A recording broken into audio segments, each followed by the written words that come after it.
So basically, the Maniac Project started life as 3 trailers. There was Kill Boots, Jay, and The Devil Rides Out on 4 Wheels. And I lived in a student house, was a student at the time, and I had this tiny, horrible little room. There was enough room for a bed and a tiny bit of space to stand next to the bed.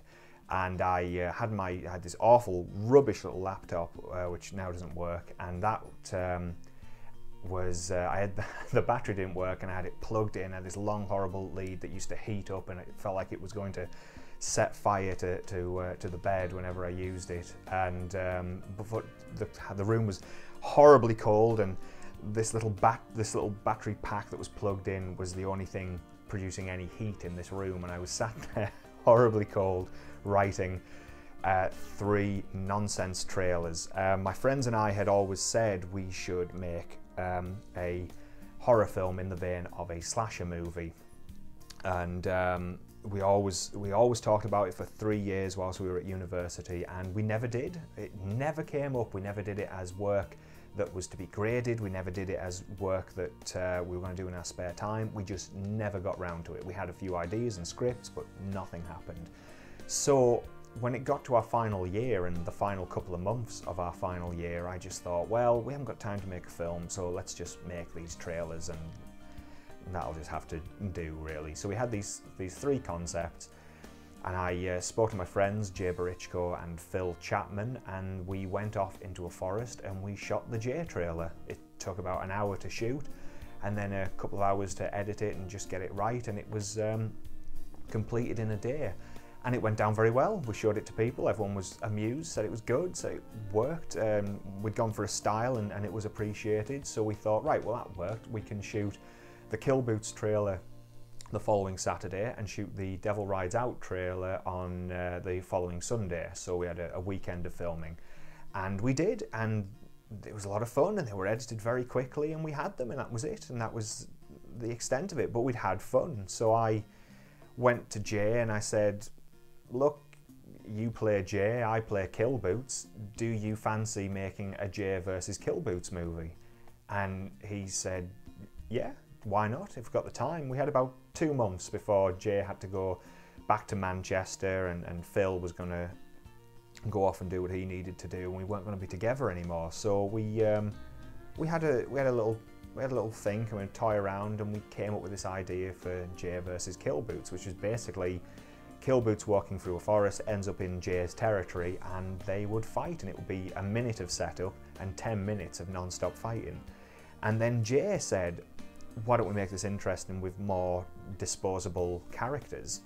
And I said, oh, so we'd need to have a larger plot for that. We'd need something more. So I was sat on the toilet, which is where I do all my best thinking, and I came up with an idea where, what if the project was a government project, and whoever won the Maniac Project would become a government weapon? And we liked that a little better, so we went out and we spent about a month just filming it, and then a month editing, and we were out in this forest shooting as much as we could with as many silly characters as possible, but always under the impression that Jay and Kill Boots were the main characters. And then we ended up coming up with so many other great characters. The Twat is, I don't know why, but he's such a huge fan favourite, and people like Dr. Killingston quite a lot. It was good and it was fun, but it was, at the same time, it was just something for us. So at the end of it, it didn't matter if anyone cared about it or not, as long as we'd had fun and we got as many people on our course as possible to work on it.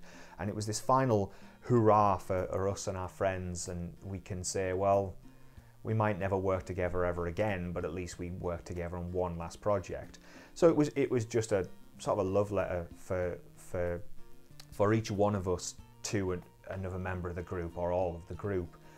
And that was it. Everyone went, I continued to edit, got it finished, sent it to Jay, who was living in Manchester, on DVD, and he loved it, and he said, I'm going to put this up on YouTube.